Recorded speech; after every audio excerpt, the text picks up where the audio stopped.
Malam itu, aku sedang berkemah bersama teman-temanku. Lalu, ketika kita melewati sungai, kita bertemu cowok albino. Sebelumnya aku tidak pernah melihatnya, bahkan di kehidupan nyata pun aku tidak pernah melihatnya. Namun, saat aku ingin berbicara dengan lelaki itu, teman-temanku berkata, "Jangan dekati lelaki itu, dia sangat kejam." Aku tidak tahu maksud mereka. Karena aku penasaran, aku pun mengajaknya berbicara. Namun saat aku melihat ke belakang, teman-temanku sudah tidak ada. Entah mereka pergi kemana. Lalu saat aku bertanya kepada cowok albino itu, "Apakah kamu melihat teman-temanku?" Dia bilang, "Teman-temanku pergi meninggalkanku karena aku tidak mau mendengarkan mereka." Saat aku asik mengobrol dengan cowok albino itu, dia memberiku sebuah apel dan air dingin. Lalu saat aku memakan apel itu, tiba-tiba aku merasa sedih. Seperti dia sedang memarahiku. Lalu cowok albino itu berkata, "Kamu mau mencari teman-temanmu?" Aku bertanya kepadanya, "Aku tidak tahu di mana teman-temanku." Lalu dia berkata, "Mari pergi mencarinya bersamaku."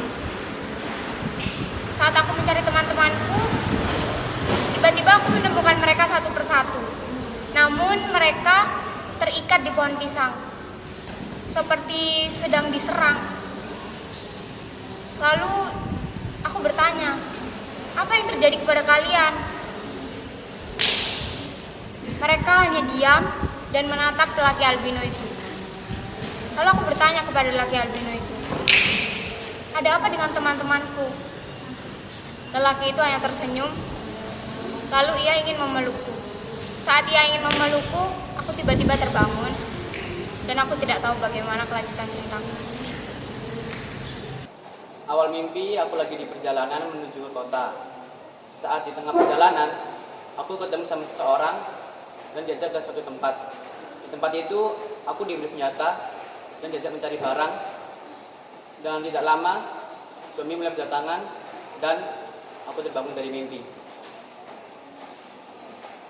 Jadi, pada malam itu, aku lagi jajan gitu di street food Myeongdong, Korea. Tiba-tiba, ada seorang pria yang menghampiriku.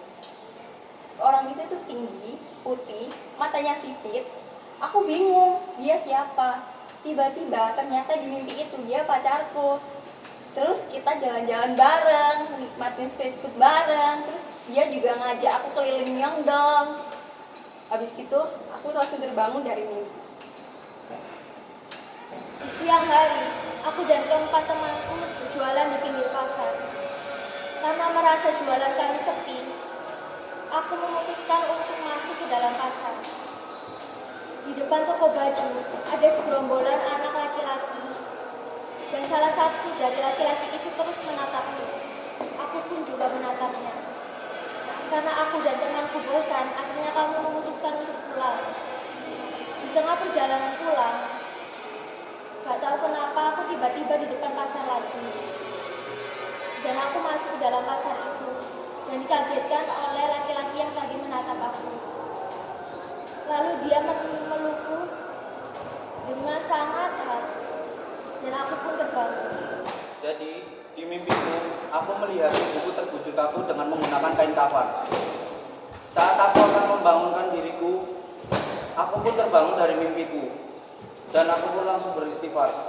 Sebelum mimpi ini terjadi, di malam itu saya benar-benar tidak bisa tidur. Hati yang tidak karuan, pikiran yang sangat cemas. Tetapi saya berusaha untuk tidur tenang. Terjadilah mimpi ini. Tiba-tiba ayah saya menghampiri saya untuk meminta foto. Saya fotokan. Tapi di ekspresi itu ayah saya benar-benar sangat pucat, seperti orang kesakitan.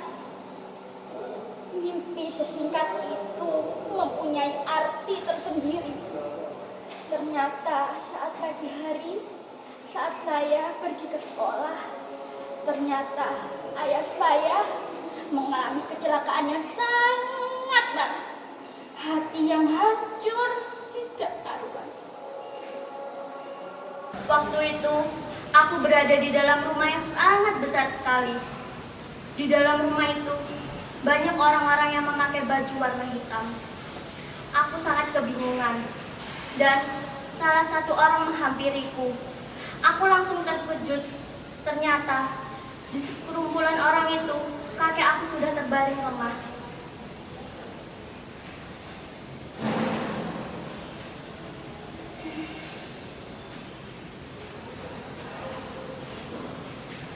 Waktu itu aku karo keluargaku metu ate holiday nang Jogja.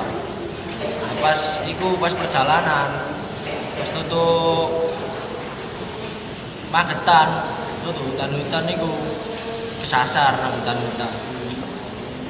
Lah iku ate nge-map gak ono sinyal. Nah, akhirnya ngenteni suwe ambek dicoba dan dicoba nge-map gak kena. Akhirnya ngenteni nang hutan iku suwe ana kewan sing nyerang nang keluargaku. Ya akhirnya keluargaku mlebu nang mobil maneh diserang sih ambek kaya singa, kaya macan. Akhirnya ya tukaran iku. Aku karo keluargaku diserang terus. Ya antara wedi karo wedake bingung kabeh nang tengah-tengah hutan itu. Ya apa maneh? Di dalam mimpiku, aku mimpi adakku meninggal.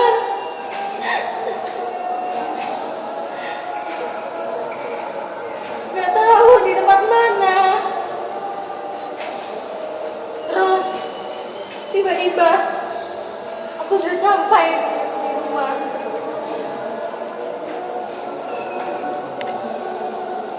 Dan aku melihat adikku menangis.